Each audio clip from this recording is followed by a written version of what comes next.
At least for one day. I'm just going to theatrical performance for town, and I'm going to a little bit of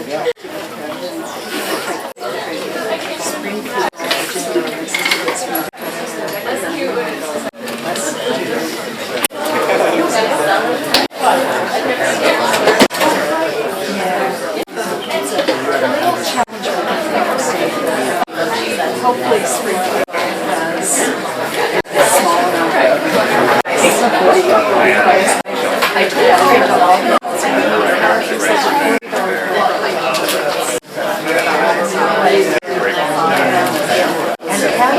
in all the it's usually not surprising all the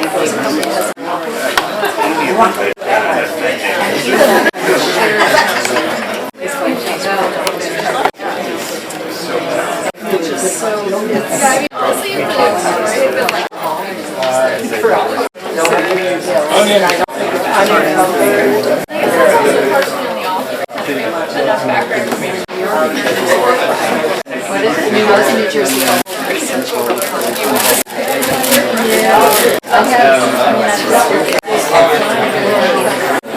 Get some hard. Bring it in.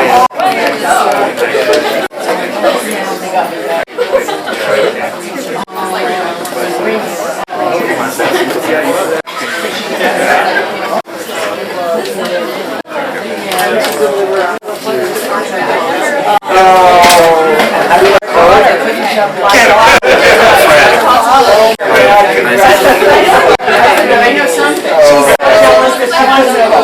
What if Chloe wanted it enough, she would have come to us and Oh boy, she'll die. I'm saying. one of the ways in which I first started teasing her was about immediately she blushed at almost anything. Her capillaries would go almost easy. Oh, we're happy to be here. That's a question on the phone. Say to yourself, what would Chloe say? WWCD.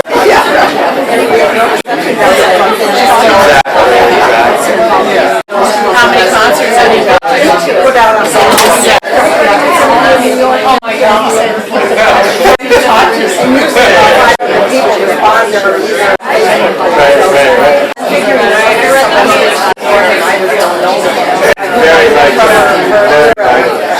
You're just going to have to wait for that. Yes,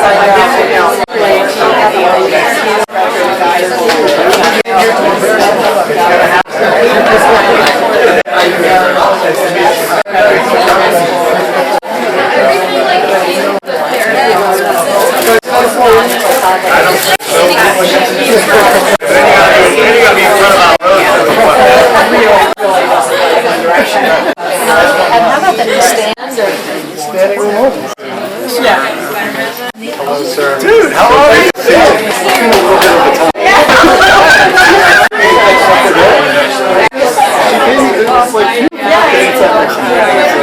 Women are drawn to you that way. We'll have to catch up. We can? Okay, yeah, sure. You're on tour. So I am on tour. And are you here? Yeah. He said he's going to bring him over here. He's on the other side. He said he's going to bring some too. I thought he said he was. But I would love to see. I don't mind standing. Just say we have a giant bucket of cold beer here.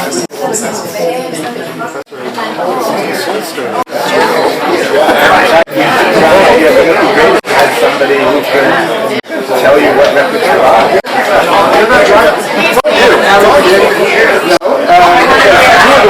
There's money in them hills. Look, they're going to get free beer. I'm sending you I thought you were just kidding about the beer. No, there's free beer. It's gonna really I get wasn't kidding about the beer. You never kid about beer. It's so funny. Hey, maybe more cheers. Hi, how are you? How was Lombardi? Good. Oh, wow. It was. Great. How many of We almost blew the roof off. Like 15? Like 18 of us. Jen come? Yeah, she's here. We'll save the seat for her. Do they know that they could bring more chairs? Yeah, that young fellow let me get some. Help her bring some.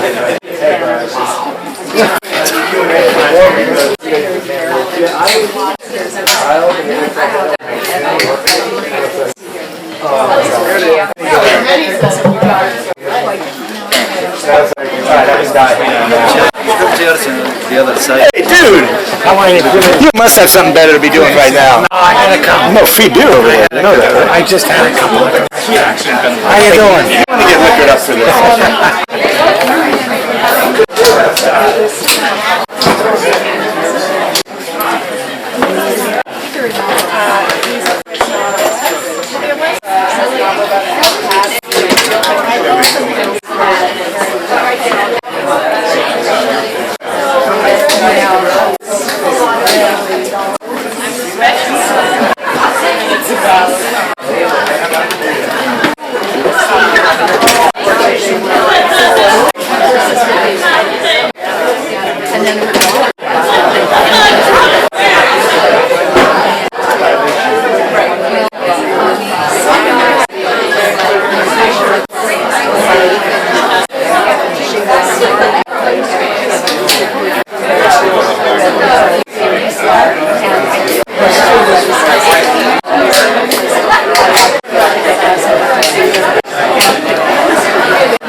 Karen? Someone I think you were in communication with. Hi, nice to meet you, Alice. So nice to get to fix the day. Not mine, but my assistant.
But before we start, is there anyone who wants a beer who doesn't have a beer? Because this is your last moment.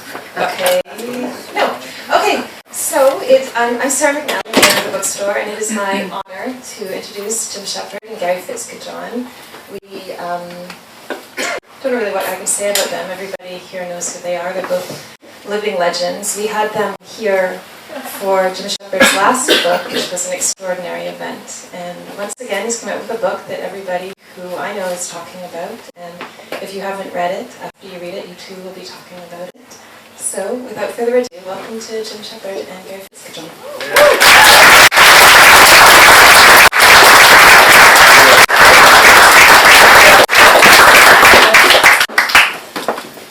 Hi, I'm Gary Fitzgibbon.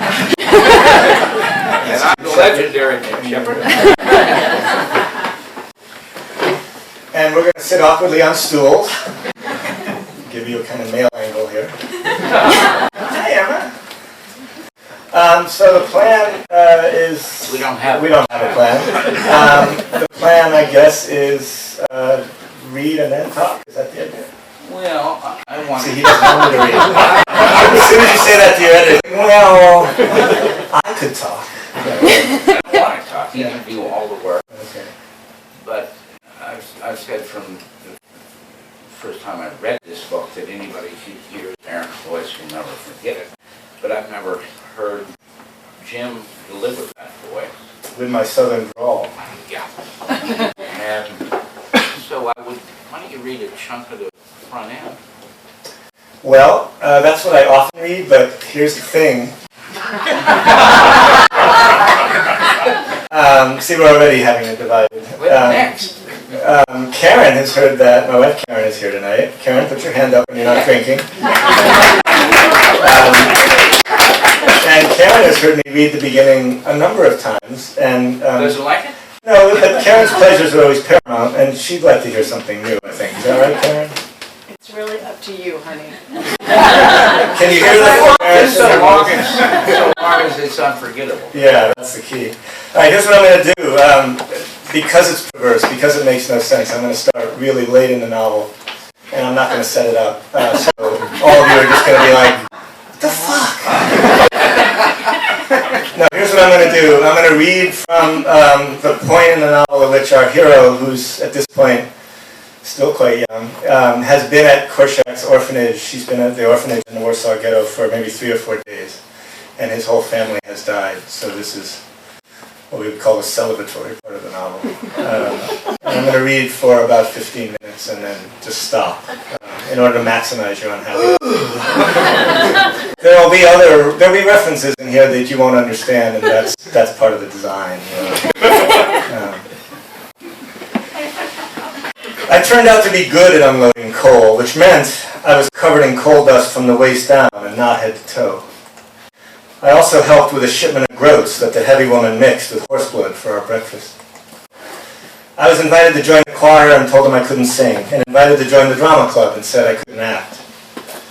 The heavy woman talked to me about my application and seemed to think my situation was more than pathetic enough, and I needn't worry about being kicked out onto the street.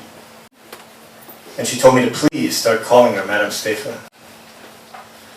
The Germans told Korczak the window panes now needed to be covered with black paper at night, and so she sat me at a work table and carried over a crate filled with paste and scissors and rolls of black paper and put me in charge of 4 other kids in making the shades. When they wouldn't listen to me, she told Zygmunt to help out. He asked why it was his job, but she only gestured to where she wanted him to sit, and then left. He gathered up his friend Miatek and 2 others and told them that it was the health officer's orders, and when Miatek asked why he called her the health officer, Zygmunt said that the real health officer wouldn't speak to Jews, but just pointed at the pots he wanted lifted in order to see whether the bottoms were clean. He had me measure and others do the cutting and pasting. The kids talked about nothing but eating. One said that when he was young he could go all day without eating, but now he was an empty pot. He said that soup was no sooner poured down into his stomach than he was hungry again. He had the same blank and accepting expression as my little brother, and I had to stop looking at him. I moved the step stool over to the windows and did arm lengths to estimate sizes. One of the other kids asked Zygmunt if he had any brothers or sisters, and he said he had 3 sisters. He said his parents used to have a mill that ground buckwheat flour, and one day he and his sisters had gone to get milk, and when they returned, people were robbing the mill, and a neighbor was saying, "You people are robbing these kids, and they're orphans." And that's how they found out their parents had been killed. He said his older sister had been attacked by some German soldiers and had run away over the Russian border, and that really put them out of business as a family, since she'd been the only one left who could cook. Madame Stefa was in charge of the daily routine. Her scoldings always began with, "Let me tell you," and when she was asked a question she didn't want to answer, she always said, "Let's not worry about it." Korshak spent 2 days a week arranging for help from other orphanages, or 4 other orphanages, and the rest of the time he went begging for us. On those days he left early and returned late and always took a different boy. He begged at the Jewish community office and the homes of the rich or the collaborators and outside the cafes. The heavy woman worried about him. She said when he was gone that he came back in the evenings worn out from having had to raise hell over a barrel of sauerkraut. Zygmunt said the kids he picked to go along were the ones who'd been with him since they were small, and he liked the kids he'd raised more than the rest. I watched him late at night when he got back. With one light on, he looked ancient. His hands shook, and he rationed his cigarettes and vodka with saccharin, and every few minutes cleared his throat. "So you're up again," he said, one night, when he finally saw me watching. "Aren't you tired? Don't we give you enough to do?" I was always tired, I told him, and whatever I had to do I couldn't handle. "So you're not one of my fire eaters?" he asked, "like your friend Zygmunt, whose mother rode stags through the forest and ate horses." "My mother took in washing," I told him. "I remember you from the gang at the gate," he said. And when I apologized, he told me it was all right. I hadn't been the cruel one, and everyone had to do what they needed to in order to get by. All doors open before the hungry. He shook me awake on my cot the next day and told me to get dressed because I was coming with him. When we got outside, it was still dark. I didn't want to be back out on the streets, I told him. He said he understood. He talked non-stop as he walked. He said maybe today we'd visit the Germans. He said the officer assigned to supervise the orphanage had been a pediatrician himself, and always referred to Korshak as his respected colleague, and thought that was hilarious. He said the officer called the orphanage his Republic of Swindlers, and said the Jews managed to adjust to every situation but never knew how good they had it, like the man who complained he had no golden shoes, but didn't realize he was soon to lose his legs. It was windy and muddy and cold, and everyone who was out early moved around as if fed up with his own exhaustion. Most were beggars who'd been out all night. We stopped next to a girl with bare arms, squatting in front of a little wagon carrying frozen and rotted rutabagas. A younger girl was curled up under the wagon with her feet covered in newspaper wrapped and tied in the shape of shoes. Korshak knelt next to her and put something in her hand. Both girls did everything slowly. "Enough about the Germans," he said, once we started walking again. He blew on his hands. He talked about how some of the orphanage girls had surprised him with a movie they made, with a waxed paper box and electric bulb. I asked where we were going, and he asked if it mattered. He said that given one circumstance or another, we were all tied up like dogs on a chain. After I didn't answer, he apologized for saying something so unhelpful. His apology made him quiet. In the darkness, we passed Fejad Street and the Immortal Hole and the building with the slanted roof and the dormers. He said that in one house the previous week he'd found 6 children on a wet and rotting mattress. And when I still didn't say anything, he asked, who wasn't sad? He said the world was one great sadness. He said what we needed to do was tell ourselves we weren't living in the worst place in the world, but instead we're surrounded by grasshoppers and glowworms. From his expression, it didn't look like he was being ironic. I told him again that I didn't want to be out on the street, and when he didn't answer, I said I didn't want to be at the orphanage either. He said I was free to leave, and I hated him for making me feel the way I did. And I hated myself even more for not just being dead somewhere. The sun came up, and he asked if I was at least a little happy to be out in the sunshine. I rubbed my arms and face, and he asked if I'd heard him. I told him that whether I was happy or unhappy, I took things as I found them. He said his mother used to say when it was sunny, and he was particularly gloomy, that not even a Jew could suffer on a day like today. Every few steps now someone was begging, or selling, or had come out of a hole and was trying to keep warm. One was wrapped in a quilt that was losing feathers in the wind. Someone was selling milk out of their house, and we got in line for some. Wherever there's a line, I stand in it, no matter what they're selling, because I know I'm going to get something, he joked. We began our begging at a rich man's house. He rang the bell. The man, when he answered the door, said, "Oh, Pan Doctor, you're killing me here," instead of hello. And Korshak asked him, what was worse than being an old man? And then answered, being an old Jew. And what was worse than that? An old Jew who was penniless. And worse than that, an old Jew who was penniless and unresourceful. And worse than that, an old Jew who was penniless and unresourceful and bore the burden of a large family. And worse than that, someone whose large family were all children. And worse than that, children who were starving. The man disappeared from the door and returned with some money, and dumped it into a sack Korshak held out. Then he excused himself and said good morning and shut the door, while Korshak looked into the sack. He led me to the next house. He said he himself had been well-to-do until his father had to be put into a mental hospital. And that's when he learned what it meant to have to turn to adults for help. Adulthood was a privileged position against which he'd had to struggle. He'd heard a lot about the proletariat as a teenager, but the world's oldest proletariat was the child. The child was hounded even by those who loved him. He decided then and there that he'd become the father of orphans, and would always work for those who should come first, but always came last. Like you, I was always slow doing everything, he said. When my grandmother would watch me at a chore, she'd always say, "You, philosopher." When my father called for my help, I told him, he always said, "Hey, bungler."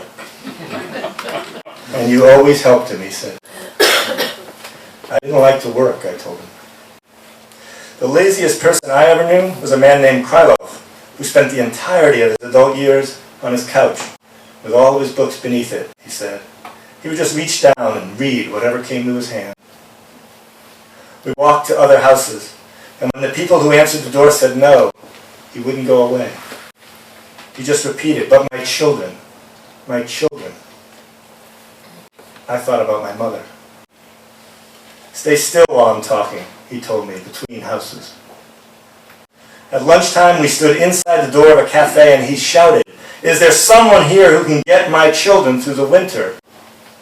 And a man called him over, and he approached some others, thanking those who gave and saying about what went into the sack, "Not enough, not enough." And in the afternoon, we stopped at a post office to go through the packages that were undeliverable after the German soldiers had opened them. Walking back to the orphanage, we passed Mrs. Melikovna's parlor. The sidewalk was blocked by kids standing with their hands out and weeping. He gave something to each. And after we'd gone a few blocks, I asked if he wanted to rest because he looked so tired. He said, we'd gotten to the point where dead children no longer impressed us. He said that if a man couldn't look on calmly at the death of another, then his own life was worth 100 times more. He was having enough trouble walking that he leaned on each house railing we passed. He said That inability to look on calmly was like how some people still went to visit relatives who'd been taken to the hospital. A pack of kids ran by us and almost knocked him down. He half sat against the post. His breathing sounded like my mother's, and I thought I would have to run away and leave him on the street if he kept making those sounds. He said to himself that smugglers lived a little longer and the unenterprising died in silence. And then he didn't speak again until we turned onto Siena and we could see the orphanage. I thought, if he died on the street, where would I be then? He took my hand to stop me and looked at where we were going like the building itself could kill him. Yurtsik and some other boy were playing in the street with some rope, taking turns whipping each other. We could hear their laughter. You know what I dream of, Korshak said? A room in Jerusalem with a table and something to write on. Transparent walls, so I wouldn't miss a single sunrise or sunset. And I'm just a silent Jew from who knows where. We stood where he'd stopped us. He held the lamppost to keep himself steady. And then he made an after you gesture with a bow and cleared his throat behind me, all the way down the block. Thank you.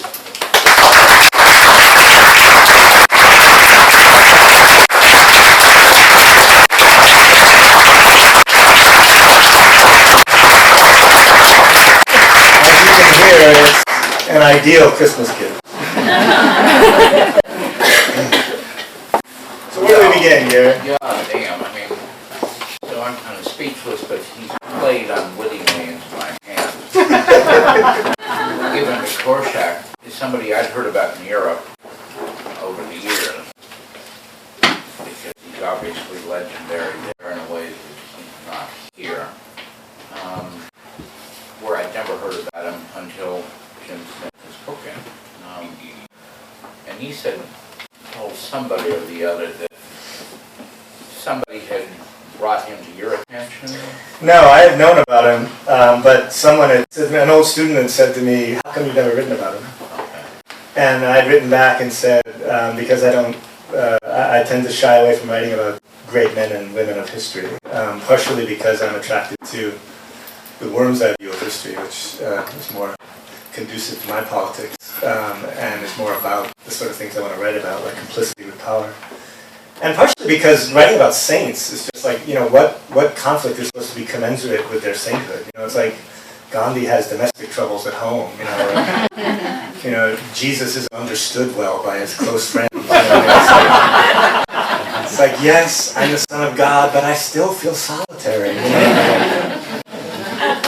So writing from the point of view of a saint, writing that close to a saint, that never seemed very logical to me. But then, because of that guy writing me, as Karen will be happy to tell you, I'm the kind of strange person who has Korshak's Ghetto Diary in my library, so I thought, well, look at it again, and came across some anecdotes about the children that made me think, oh, I think I might want to write about the children, actually. So then, once you got over that kind of hurdle, did you push deeper into the kind of available books about Korshak?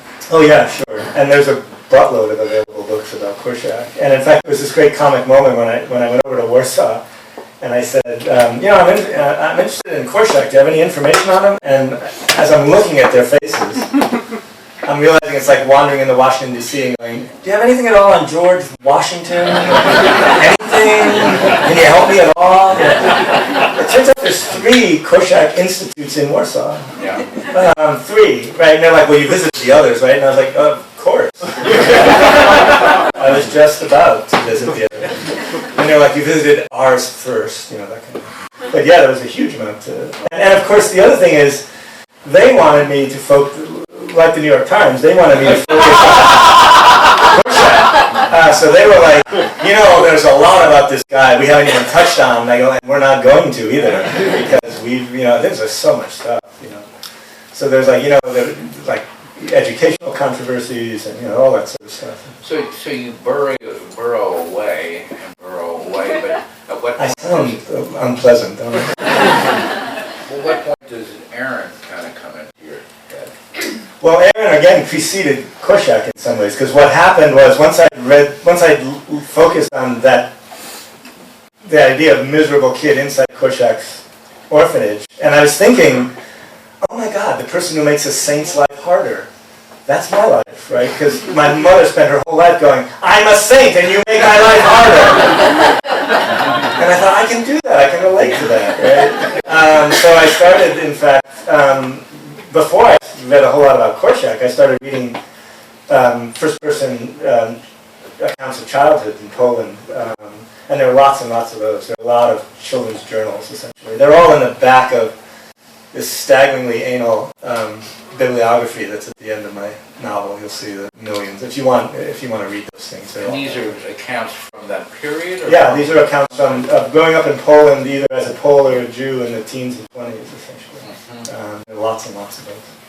And they're all about, especially the Jewish accounts, for the most part, are all about how miserable and grindingly poor you were if you were a Jew, for the most part. 90% of the Jews, because they were locked out of almost all the professions, they were incredibly poverty-stricken. And so what that meant was, the other thing that started to be overturned as I was doing the research was that, now that the Holocaust has become its own sort of genre, you sort of recognize some of the generic features, and one of them is, we had this wonderful Edenic, happy time, and then the Germans came and fucked it all up, And you read these accounts and you're like, oh my God, these people are still... Like one guy in his account, his mother says to him, guess what, the Germans have invaded. And he's like, that figures. That's...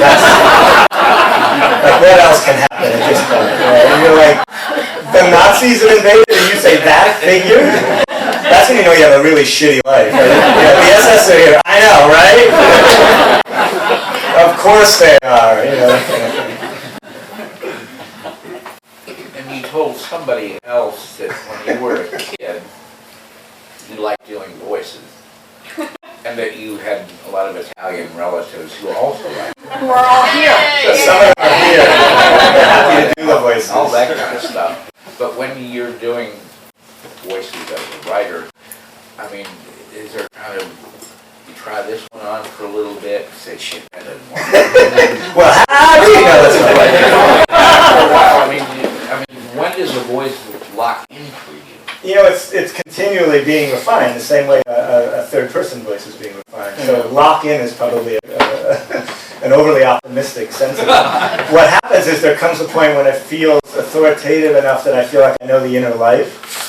And that's an illusion. It's not that authoritative yet, but I feel like it is, and that allows me to move forward. And I think most fiction writers I know start moving forward before they're ready to, and they have to start moving forward before they're ready to. And we call that foolishness, but it works. The old doctoral line about writing a novel was that it's like driving at night, you can only see as far as your headlights, but you can go the whole way to California like that. And I think as a writer, what you do is you sort of go, I think I know this well enough, and you start moving forward, and then you go, oh no, I don't. But now I know why I don't. Now I know a little better why I don't, essentially. And you have to keep doing it in order to figure out. But what that means is, what I thought was an authoritative voice, a year into the project, was nothing like the voice that finally turned out to be. Yeah. Usually, in this case, also, it was getting more and more and more stripped down, more and more and more refined in some ways. Like a lot of writers I know, I go back over what I did before I go forward every day, and sometimes never get forward. And almost always what that was doing was stripping stuff out. So there's actually, there's a scene where the protagonist's mother dies, and now the actual scene where she dies is gone, right? Because even that got stripped out on behalf of restraint, on behalf of perversity, on behalf of whatever. And you said somewhere or the other that, talking about short stories on the one hand and novels on the other, there's a lot of kind of stage direction, setting, and craft in novel. And one of the great things about this book is you don't get these elaborations of, well, then we moved from the shitty little village to this fucking shitty little village. And that involved taking some shitty wagon rides.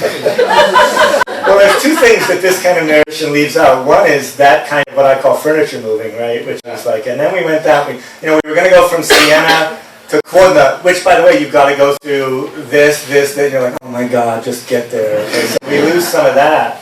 But we also lose that sort of comprehensive history of the ghetto, right? I read in Dallas with Tony Doerr, with Anthony Doerr, and we had 800 people there, and 780 of them were here for Tony Doerr, and 20 were there for me.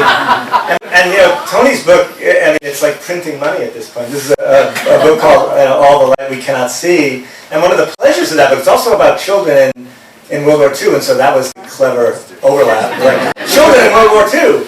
There's a crowd-pleasing version here.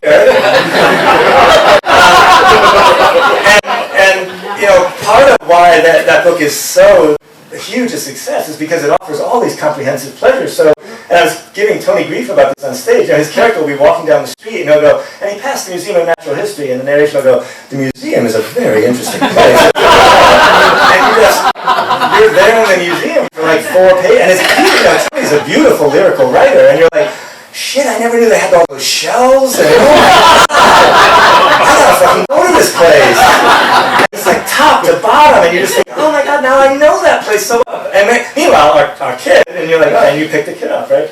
Readers love that, right? And so you have this, you end up with this comprehensive sense of some novel. You have this comprehensive sense of all these things that my novel sort of goes, you know, you pass somebody in my novel, it's like, wait, wasn't that a really crucial historical figure? Fuck, go back. I can imagine it might be painful to write that stuff. Though. Which one, though? The long. I don't know. It's probably painful to count all the money, too. I don't know. Honey, what are we going to do with all this?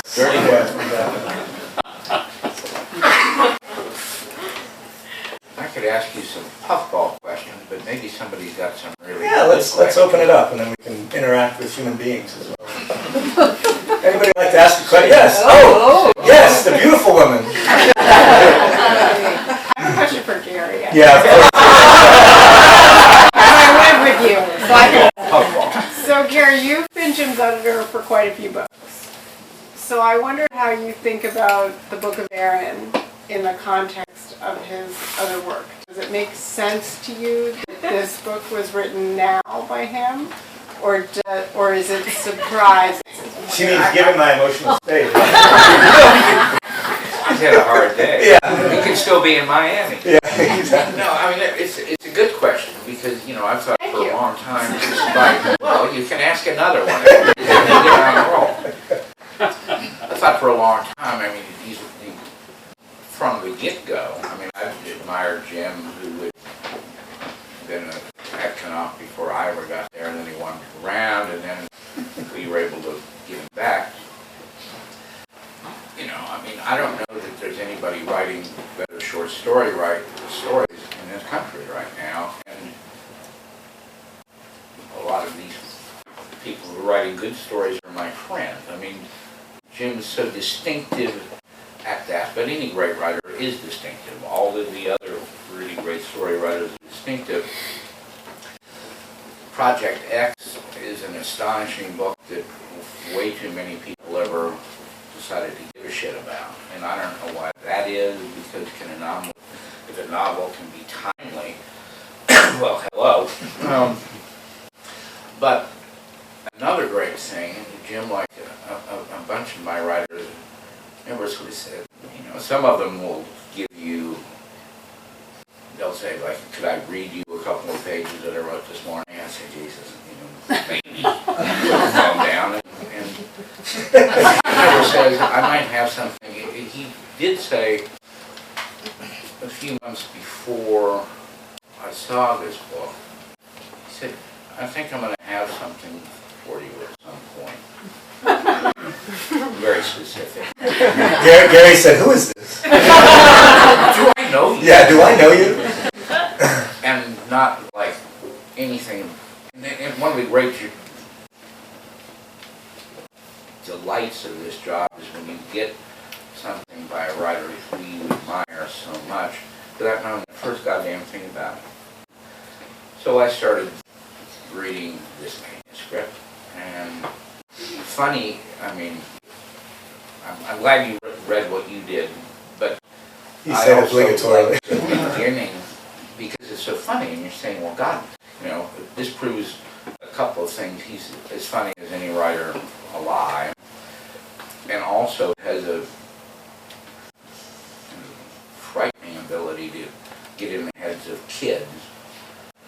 But I didn't know where this kid's head was. I didn't know what, you know, and you learn. So it, yeah, it comes as a surprise, but then you read it, and it's, you know, like everybody else except an excellent Ms. Brooks in this book review, who would have done it a different way, maybe. I mean, it is such a great book that goes on a very short shelf of essential books on a hugely imposing, daunting subject. But it didn't surprise me that Jim wrote it. Wow, that's nice. Thanks for asking that, Karen. Okay, another softball, and so You're finished, right? I'm finished. Yeah. How much did your wife contribute to the success?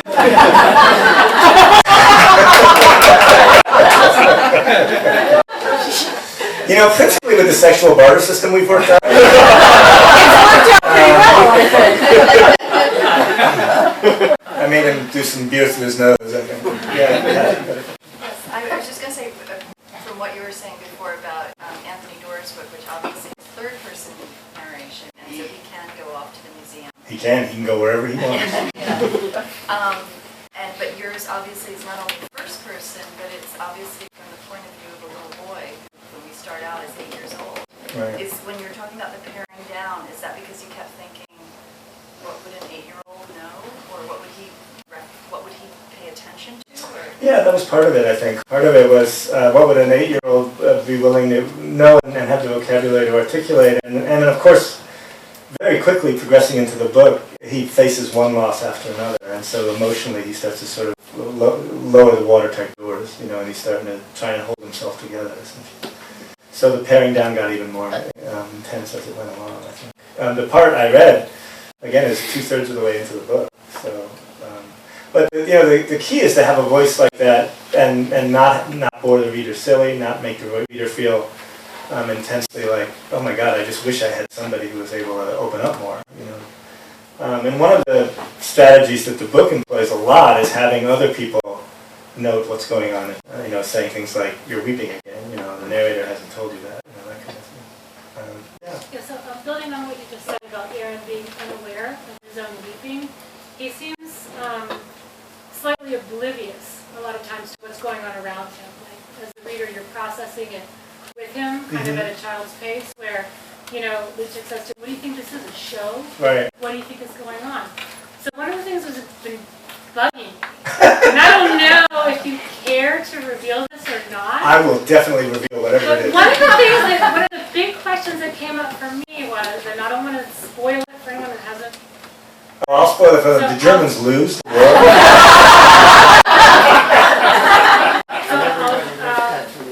Okay, my question is, with the level of naivete that we see in Aaron, does Shmaya know he's selling out Lutek, or is he an innocent kid reciting his plans for the day? One of the things that I'm always interested in is where obliviousness runs into willed obliviousness. Yeah. And I imagine him as, you know, one of the useful things about writing about children is it's very hard to tell exactly what does it mean that they know something. He certainly isn't purely innocent by any means. He knows on some level, that he's selling out this. But the way we compartmentalize, I think, is even more heartbreaking in the case of children, right? So when a Jewish policeman who's working for the Germans says, tell us where your next thing is going to be, and he does that, he can do that and then forget about it and think, all right, I just did that, that has no relation to it. And then when the Germans show up and arrest him and his friend, he can allow himself, he doesn't say, oh my God, look what I did, right? Because he's been able to compartmentalize it. Does he know he did it? Absolutely, sure. But he keeps it out of this part of the head, right? And that sort of obliviousness sort of shading over into willed obliviousness is, I think, in some ways the central subject. It's the central subject of how collaboration works, I think. I don't think most people who collaborate with evil are like, right? I think what they're doing is going, yeah, anyway, I said I would do that thing, but I don't think about it anymore. You know, you're like, well, that thing just killed 12 people. You know, I see a hand up. Yeah, did you ever have a detail that you wanted to include, but didn't really know how to include it, or how to get to the detail? Well, I think I would put it this way. I had a shitload of details that I wanted to include that I knew how to get to, but I knew I shouldn't include. I mean, just a certain metaphor, comparison that somehow seems very essential, even though it's really nothing. Are you thinking of one of your own? Just one beautiful one that I'm thinking of right He now. might have had some, but I took them out. Yeah, he's ruthless on beautiful. No, a lot of times there would be an image that Jim in his narcissism thought, what a beautiful way of putting it, and I would think, this boy is not going to do that, and so it had to come out. Other times there would be details, because you do so much research, you pile up amazing details, and there'd be details and you think, this is an amazing detail, and it has to go in. And then you think, no, it's doing the same emotional work as this other detail. It can't go in, right? And that's how you end up with a very, very short book that makes a lot less money than Anthony Doerr. I don't want to harp on that. God bless Tony. Yeah. Can I ask then, is that the work that you want the bibliography to do, or is that why you put it in? Yeah, that's part of the work I want the It's like part bibliography of to the do. catty, like, oh, I did all the research. Self-assuring, I'll put it in. It's like, I did the research. No. What I want to do is, first of all, make clear my debt to these works. And have people also sort of say, oh my God, I'd love to read more like first-person children's narrators from orphanages. You look in the back and you're like, oh my God, there's a lot of those if I want to read them, right? So yeah, it's not so much I did the research. And in fact, I started doing this a couple books ago. I think I started doing it with Nosferatu, actually, a novel about F.W. Murnau. And the reviewer beat me up for that. The reviewer was like, oh, look at Mr. Show-Off who read all these books. I'm like, God damn. I'm sorry I'm literate. Yeah. Can you talk about your background and I was born a poor Italian child. but like reading the book and you talk about Polish childhood, like how would I tell my Jewish grandmother who was born in Poland that this Italian guy got it right? There's no point. She won't believe you. She just won't believe you. She'll say, you're always lying to me. Oh my God. Let's go back to the first part of your question. My background is going to help you with your grandmother?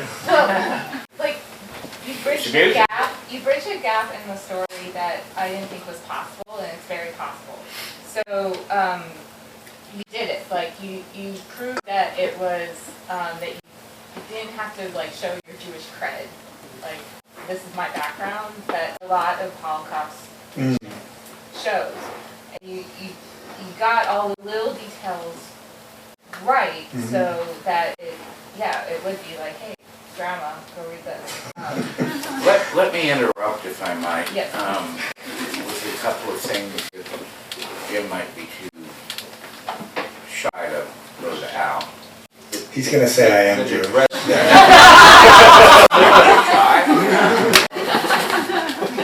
So we're, selling rights to this book all around the world as a meet and right.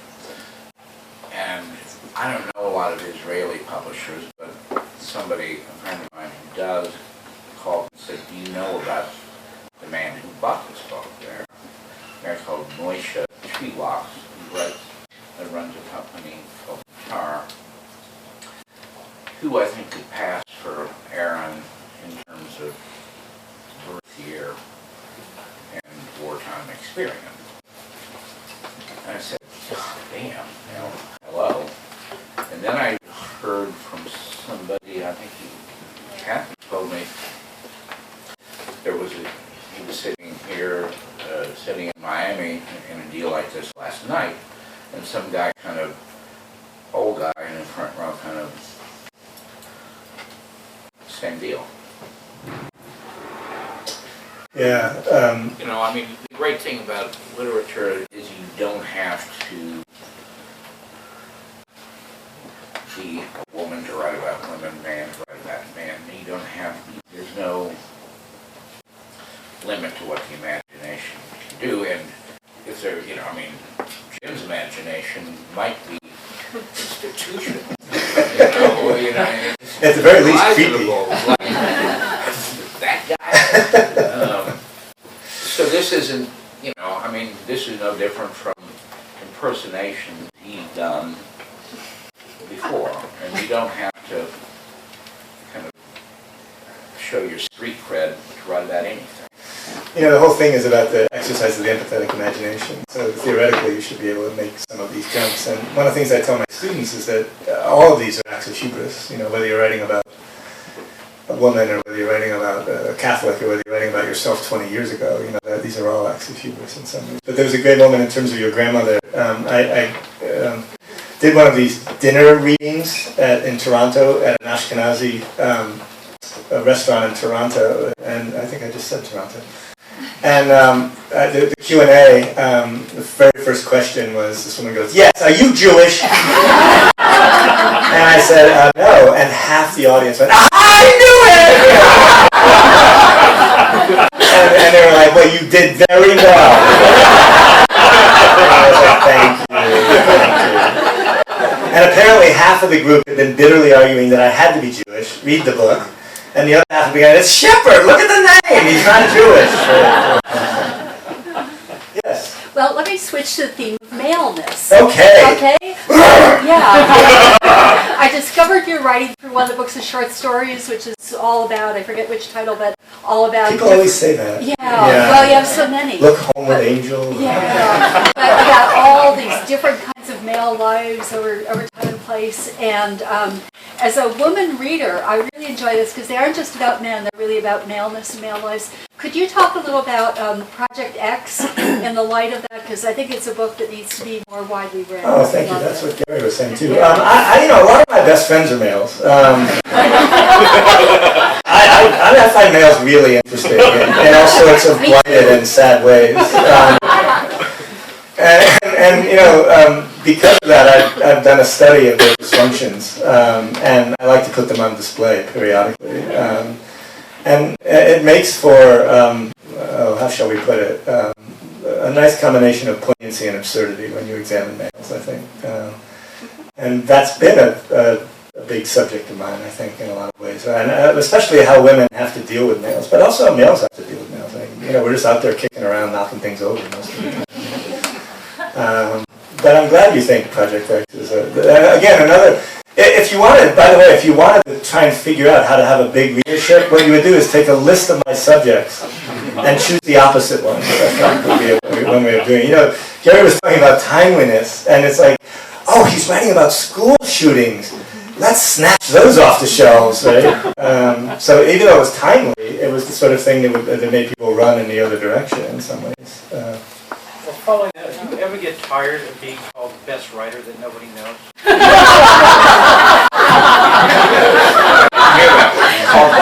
I ever getting tired of being called the best writer that nobody knows?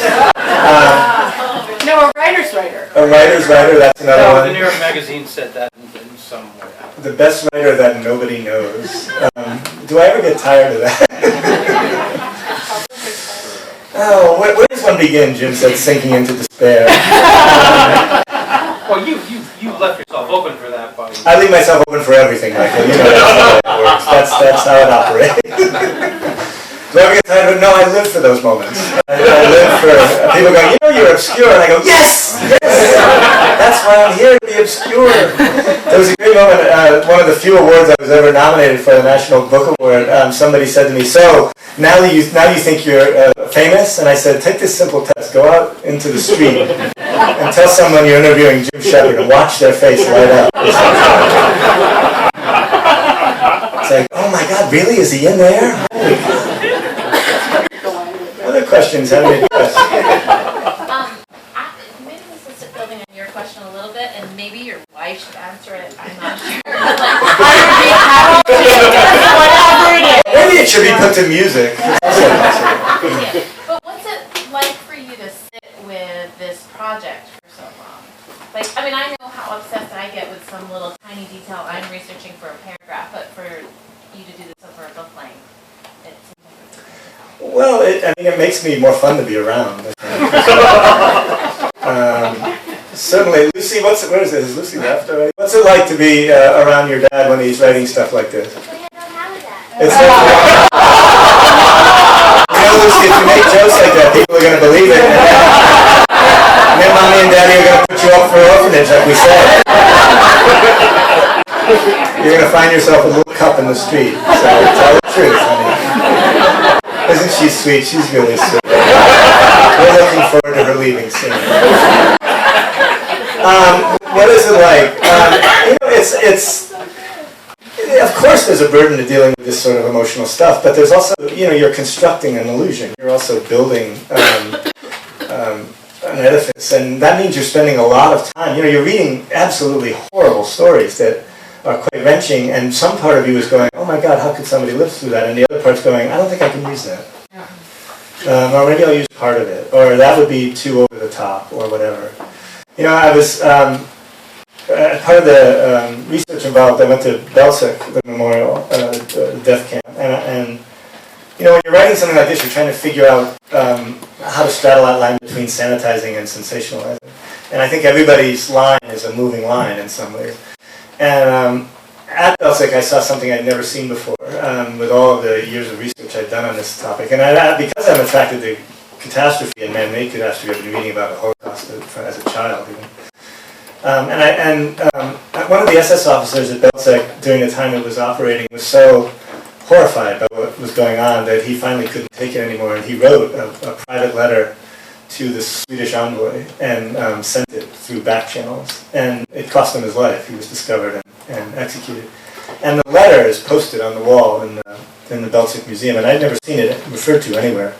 And in the middle of the letter, because he thought nobody's going to believe what's going on here, he described in about 300, 400 words what it's like to look through the oculus of the gas chamber when the women and children are being gassed. And it's about 400 words of his description, and it was the most astonishing and brutal thing I'd ever read. And I thought if I had to read and live with this stuff, it would kill me. And I also thought I would never put something like that in a book. And I thought, having read it, I didn't need to read that. And I don't need to tell anybody else to read it either. I certainly recognize its power. But that's, you know, when I was constructing this book, of course I knew the children were going to Treblinka. And I knew that they were going to Treblinka at the very worst time to go to Treblinka, and there was never a good time. And I thought, I don't know where the book's going to end exactly, but I know it's not going to end in Treblinka. I'm not going to write that. So the idea of a coda was already in my mind. So there has to be a way of letting the reader know what happened, but not forcing the reader to actually experience, dramatize what happened. So in terms of what it's like emotionally to deal with it, you're making those sorts of decisions all the time as well. Even though I'm going there, I'm not going there, kind of thing, right? And that saves a little bit as well. Karen will also tell you it's just living hell, living with somebody like myself, but she exaggerates. Vanessa, would you? Okay. Why the name Aaron? I mean, I did some research. So in fact, I think you know. I know. I mean, I spoke to my neighbor, who's the closest thing I can get to a physical scholar, and I was like, talk to me about Aaron. He was like, oh. Wait, your neighbor is the closest thing you can get? Is he like a guy who eats bagels? What's the closest thing you can get to a physical scholar? He doesn't really leave his house and reads. Okay, and what did he tell you? He was like, Moses' brother. Moses' brother, It was essentially like, he was like, oh, that's weird. Like, it didn't strike him in any way, and so then I went and did my own research. And what did you discover? Well... This is a teaching moment, Michael. There's a lot, but I wondered which particular part of his story you thought, I mean, was it a sacred cow? You know, when I think about readers sort of going, why Aaron? Let's pour through the Bible. I don't imagine readers going too far down that rabbit hole, but one of the things I do want, and I think even with a casual knowledge of the Bible you have, is the guy alongside the guy. Right? It's like, Aaron, Moses. And you know, that sense that that's the guy we're focusing on, that's the guy we're worried about. That I very much wanted. Right? The idea that Aaron's the guy nobody's paying any attention to. Right? Exactly what the New York Times would say. Why would you choose this guy? Come on, right? She's a schlub. He's nobody. And I'm like, yes, thank you. Right? And I've always been uneasy about that ethical calculus that you do with the Holocaust. Right? It's a lot of great people were swept away, you know, and Korshak, wonderful man, Anne Frank could have run a philosophy seminar. You know, these are people we don't want to lose, you know. And I'm like, well, what about the guys who were like no help at all to anybody? I'm like, yeah, that's sad too. Right? And you're like, see, that's the guy I want to write about. Again, that's who I am. So that's I like the unremarkable people. So I go in that direction. Yes. So I want to go back to the answer you were giving previously when you were talking about not wanting to end in Treblinka. I was more interesting then, wasn't I? But it raises some interesting questions. I mean, especially as the survivor generation passes and the sort of histories become all that's left, and the fictions strangely seem somehow more powerful than the documentary books about the subject.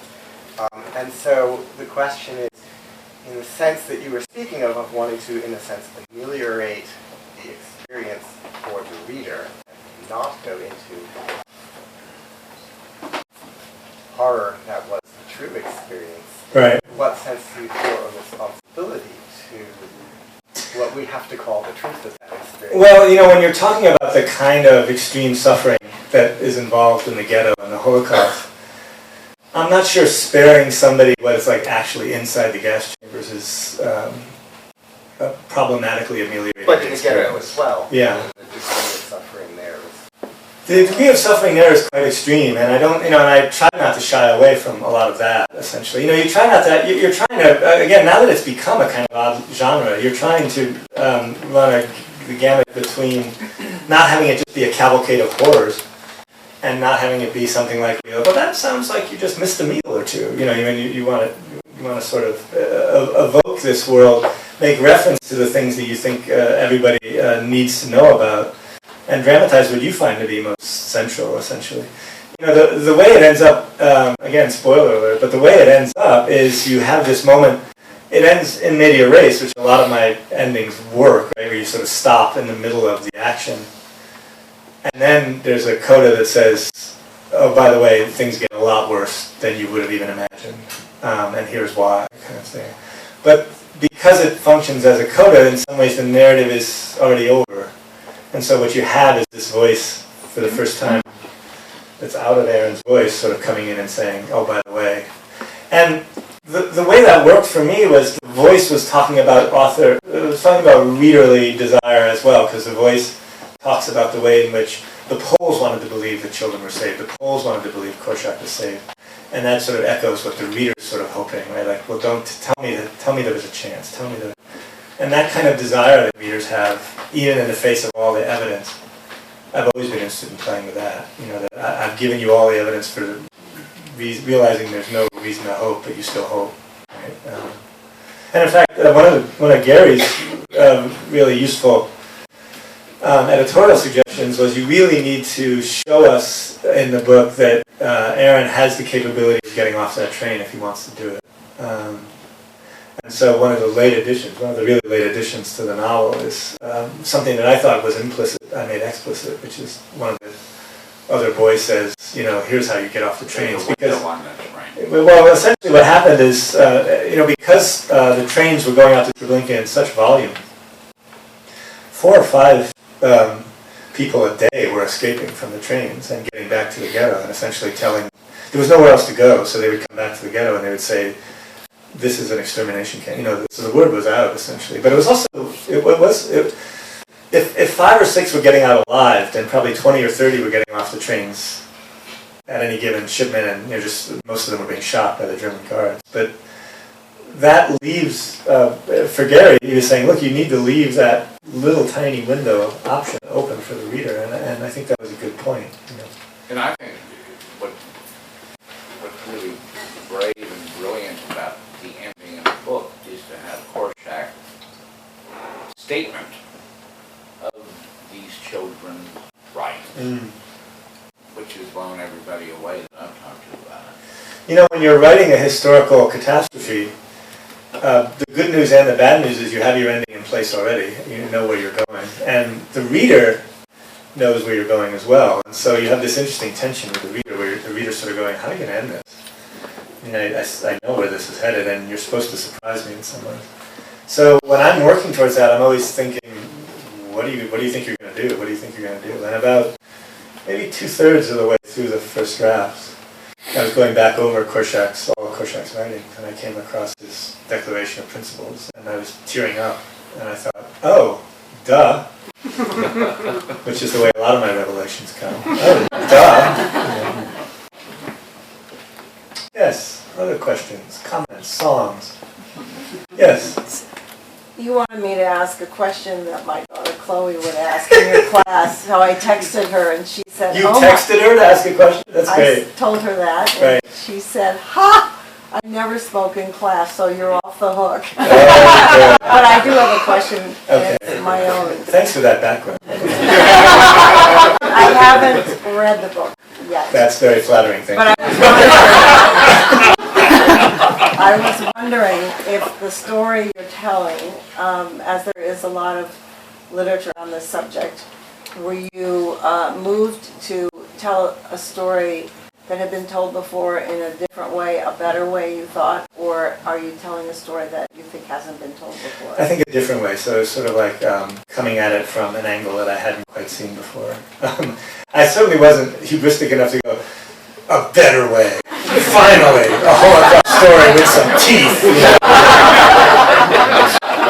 No, that wasn't sort of, now I can kick some Holocaust ass.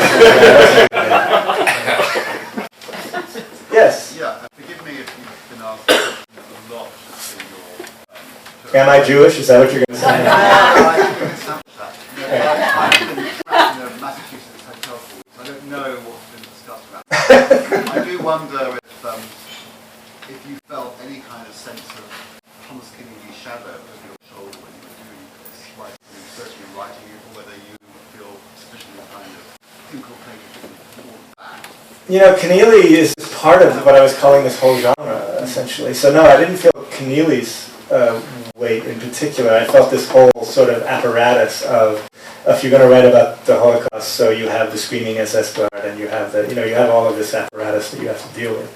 And, Keneally in some ways is less of a cultural phenomenon than Spielberg's version, right? So in some ways, writing about the Holocaust, you really have to deal more with Steven Spielberg than you do with Thomas Keneally, I think. In the same way, you have to do more with Steven Spielberg than you have to do with Shoah, right? But all of it has to be taken into account in some ways, and all of it makes you think, really, you're going to try and do this? And all of it prevents you from going, and I'm going to crush these people, right? All of the reading I was doing was non-fiction reading. There was no fiction reading for it, and I'd read a lot of those books just because I'm a kind of odd person. But once I started researching, then no, I'm not reading fiction at that point. Other questions? People are losing patience. Yeah. Oh, you have one. I'm sorry, you already... No, go ahead. So you were speaking of, towards the end of the novel, stopping the narrative in media res. Historically, we all know what happens. There's no narrative to describe it. Right. So we kind of stop in the middle. One thing I really enjoyed was the metaphor of the window. The figurative window and the literal window does Aaron escape. My interpretation of the way you handled the ending was you were forcing the reader to confront the ambiguity that all of those people were facing. You don't know what happened to someone. You don't know who was killed or who was... And was that intentional? That is intentional, and the ambiguity that interests me most is if you want to imagine that Aaron's going to get out, which a lot of readers have said to me they want to imagine that, in order to do that, he has to leave Korshak and the children behind. And one of the arcs that the story is describing is, this kid who claims that he only was ever out for himself, and that's what everybody said about him, has actually become a selfless person a little too late. The Germans are not going to let him enjoy that change. But he is giving himself over to Korshak at the end. He is refusing to leave so that he can help Korshak. And if you want to believe he got off the train, then he had to leave Korshak behind. And that is a really interesting ambiguity for me. Because that means the reader is going, no, I want him to survive by giving up the values that I just like. Yeah. That's an interesting position to put the reader in, I think, right? So you feel a little weird about yourself now, don't you? Yeah. But I appreciated it because there are no, the story doesn't resolve. And I'm like, well, for a lot of people it didn't. You hear, the repeated references to the room rumors, you know, Right. And that notion that it doesn't dissolve seems like something we should aim for when it comes to literature and things. So, yeah, I'll go for that. hugely dissatisfying. Yeah. Yes. Two parts. A two-part question. 2 parts and then a song. One is it true, I thought I read somewhere that one of your students or former students had sent you an article on Rorschach that sort of, and said you should write about this. The old student had sent a link to an article and said, why have you never written about Korshak? And the article was just like a Wikipedia thing of who this guy was. And I was like, I know who he is, thank you very much. So that's part one? Okay, that was part one. Well, I got that out of the way easily. But the other thing is that as a longtime fan, I know you've written so many different stories from the first-person narration where you've done a lot of research from a French executioner to the creature from the Black Lagoon to Nazis. And ask yourself how you research the creature from the Black Lagoon. You know, Nazis in search of the Yeti, and I just wondered, this one you obviously did a lot of research for, but are there other stories that you're known for doing massive amounts of research, and I just wondered what some of the other things that you've done in the past you did a lot of research for. That story about the executioner, this is a story about a hereditary executioner during the Reign of Terror in France. That was probably one of the most research-heavy things I ever did, and that all turned out to be like a story of 30 pages or something. And I've told other interviewers that Ron Hansen, a writer friend of mine, saw the research files for it, and he was like, "You're just batshit crazy." Because I could have gotten a trilogy out of this. You got a short story. And I'm like, yeah, but I put less food on my kid's plate. Lucy's still pretty thin, right, Lucy? A few more carbohydrates would help. Okay, yes? What sort of research did you do for a creature from the Black Lagoon? I actually researched the rainforest a lot. The Amazon and the Amazon and the rainforest. And one of the things that I liked about the conceit of the story is I was taking this shitty B-movie monster and putting him in a real rainforest. And one of the stupid lines from the movie is that they go, he's been alone since the Devonian age. And I thought, that's a fucking long time to be alone. That's like 700 million years before the dinosaurs. So he's a lonely son of a bitch. And then I thought, that's hilarious. I want to write about that. So here's this guy wandering around going, I haven't had a date in 800 million years. And that's why I'm in a really bad mood. But in order to research it, I wanted very much to know the rainforest very, very well. And so the story actually spends a huge amount of time on the sort of details of the rainforest, and the creature, just sort of wanders by every so often. And the other great thing about writing about the creature is you know what he looks like, so I don't have to say it. Was like, the only people who are going to read that story are like people who saw the movie, right? So you're not going to get a lot of other readers going, who is this creature? I want to know about him. Tell me more.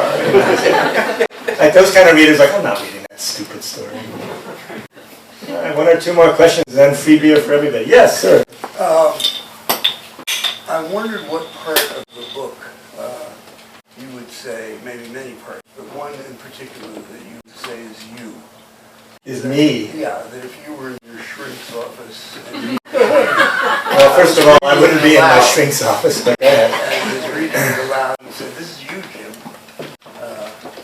What would that be? Ginny, what would you say? This is my aunt Ginny. I know, I wrote up with it. Damn, I'm bringing people together right and left. Definitely your relationship with your mother. Relationship with the mother, that would be one part. I think a lot of it is me, really. A lot of it is me. And that's part of why it would be so hard selling it to your grandmother, right? Because your grandmother, that's just Jim, what are you talking about? I know that guy. But I think the sort of inner state is very much me, sort of overlapped with all of these kids I researched, essentially. Yeah. So some writers go on a big tour or do interviews and stuff and and they say, well, during the process, I learned something about my character that I sort of didn't know when people bring questions up at their events. Is there anything that you've sort of learned about Aaron? No.